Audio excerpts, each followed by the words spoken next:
the Imagine More message has definitely gotten through. People are looking to AFC to support a wider range of projects than ever before, and they're looking to us to partner with them in new and different ways. We are a voice of change. We are a voice of innovation. We are the voice that says, let's imagine more. It is so much more than a marketing slogan or a tagline. We really lean into these two words. I often say in my messages when I travel across the country that AFC is uniquely poised to see these hopeful things that are happening across the church. Transformative ministry for me is where we see God's hand at work in what is happening, in reaching out of our doors to the community around us and truly being the church. We take on ambitious things at the foundation, and we encourage oftentimes others to take on ambitious things, but it is always with the knowledge that it's God's power working in and through us that we imagine more and can eventually, with faith, achieve the things that we are imagining. We've learned a lot through the granting process, and we have knowledge to share about how different parts of the country are addressing different problems. Well, I think people just assume they fill out paperwork and then it goes away into the ether of the internet. And then they hope that somebody is reading it. But I think that people need to know every single piece of that document is read.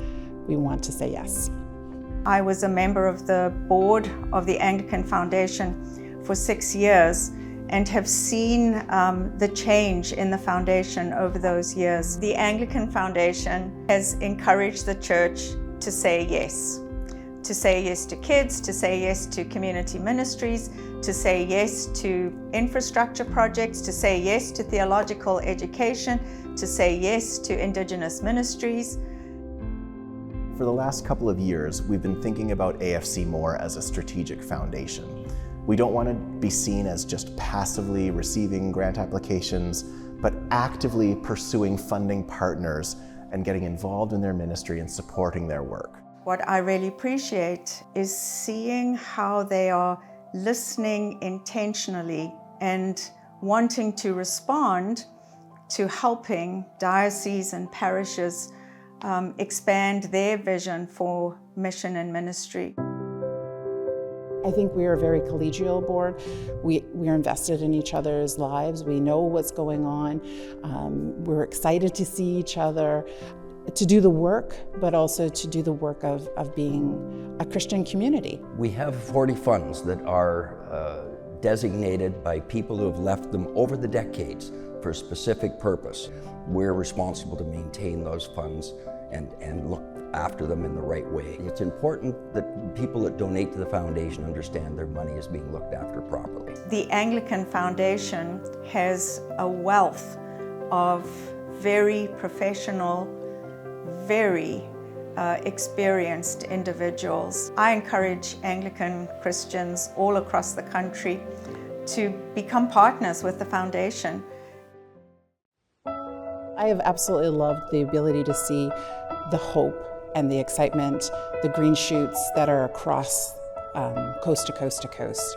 Whether we're working on a special project with the diocese or whether I'm supporting a Say Yes to Kids team or doing a grant facilitation, I always focus on the people.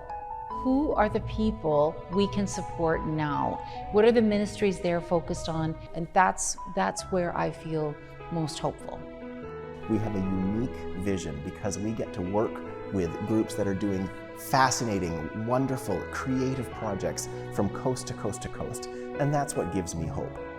It gives me hope to think that in dioceses and parishes where the easy answer is to say no or to shut down those brave conversations, that the Anglican Foundation is urging us to say yes and to do more and to be bold about it.